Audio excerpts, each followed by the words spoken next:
नमस्ते दोस्तों, मैं हूं आपकी doctor madam doctor Shreyasi Chatterjee. मैं एक मेडिसिन स्पेशलिस्ट, डायबिटीज और हार्मोन स्पेशलिस्ट हूं। आप सभी का स्वागत है आपके अपने चैनल डॉक्टर मैडम में। आज हम बात करेंगे पीठ के ऊपरी हिस्से में दर्द के बारे में।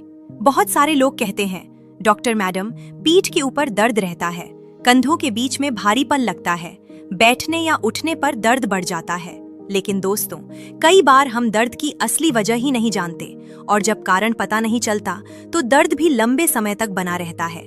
आज के इस वीडियो में हम जानेंगे पीठ के ऊपरी हिस्से में दर्द के 10 आम कारण, किन लक्षणों को नजरअंदाज नहीं करना चाहिए और किन मामलों में डॉक्टर को दिखाना जरूरी होता है।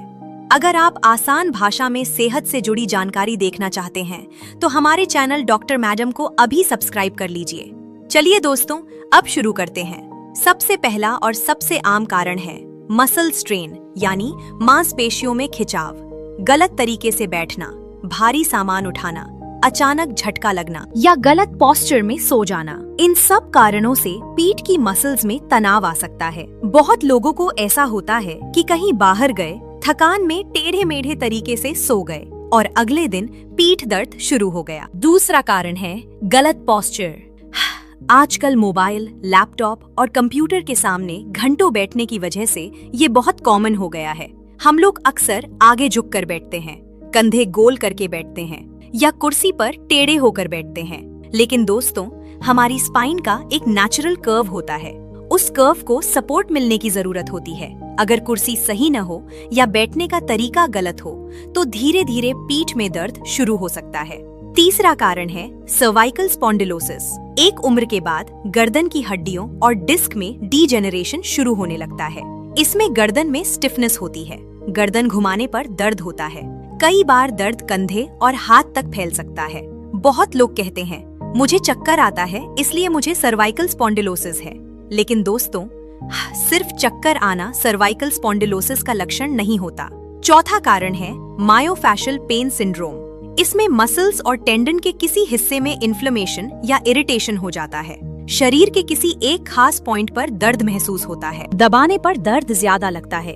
कई लोगों में कोई चोट भी नहीं लगी होती, फिर भी ये समस्या हो सकती है। पांचवा कारण है ट्रॉमा या इंजरी। गिर जाना, फिसल जाना, सीढ़ी से उतरते समय चोट लगना या किसी चीज से टकराना। इन सब वजहों से मसल्स या टेंडन में इंजरी हो सकती है और लंबे समय तक दर्द रह सकता है। छठा कारण है ऑस्टियोपोरोसिस, यानी हड्डियों का कमजोर और भंगुर हो जाना। यह खासकर बढ़ती उम्र में, पोस्ट मेनोपॉजल महिलाओं में, विटामिन डी और कैल्शियम की कमी में और डायबिटीज या थायराइड जैसी क्रॉनिक बीमारी में ज्यादा देखा जाता है। ऐसे लोगों में अपर बैक पेन काफी कॉमन हो सकता है। सातवां कारण है फेफड़ों की बीमारी, जैसे प्लूरिसी, न्यूमोनिया या लंबे समय तक खांसी। बहुत ज्यादा खांसने से भी मसल्स में स्ट्रेन आ सकता है और पीठ में दर्द हो सकता है। कई बार इन्फेक्शन ठीक होने के बाद दर्द भी अपने आप कम हो जाता है। आठवां कारण है हार्ट रिलेटेड प्रॉब्लम। हालांकि यह कम कॉमन है, लेकिन कुछ हार्ट डिजीजेज में अपर बैक पेन हो सकता है। इसलिए अगर दर्द के साथ सीने में दबाव, सांस फूलना, पसीना आना या बेचैनी हो तो तुरंत डॉक्टर को दिखाना चाहिए। नौवां कारण है स्ट्रेस और एंजाइटी। स्ट्रेस होने पर मसल्स लगातार टाइट रहती हैं और पेन सेंसिटिविटी भी बढ़ जाती है। इस वजह से हल्का दर्द भी ज्यादा महसूस हो सकता है। 10वां और सबसे इम्पोर्टेंट कारण है कुछ रेयर लेकिन सीरियस डिजीजेस, जैसे ट्यूबरक्यूलोसिस यानी टीबी या ट्यूमर। अगर दर्द के साथ वजन कम हो रहा हो, हल्का बुखार रहता हो, भूख कम हो रही हो या कमजोरी बढ़ रही हो तो तुरंत जांच करवानी चाहिए। अब सवाल आता है, कैसे पता चलेगा कि दर्द किस वजह से हो रहा है? इसके लिए डॉक्टर हिस्ट्री लेते हैं। क्या कोई चोट लगी थी? क्या गलत तरीके से बैठते हैं? क्या कैल्शियम या विटामिन डी की कमी है? क्या खांसी या बुखार हुआ था? क्या वजन कम हो रहा है? इन सब चीजों को समझना जरूरी होता है। कई बार कुछ टेस्ट्स की जरूरत पड़ सकती है, जैसे X-ray, blood test, CT scan या कुछ केसेस में स्प्यूटम टेस्ट। ट्रीटमेंट हमेशा कारण के अनुसार किया जाता है। अगर पोस्चर गलत है तो पोस्चर ठीक करना होगा। अगर ऑस्टियोपोरोसिस है तो कैल्शियम और विटामिन डी की जरूरत हो सकती है। अगर मसल स्ट्रेन है तो रेस्ट, एक्सरसाइज और कुछ मेडिसिन से आराम मिल सकता है।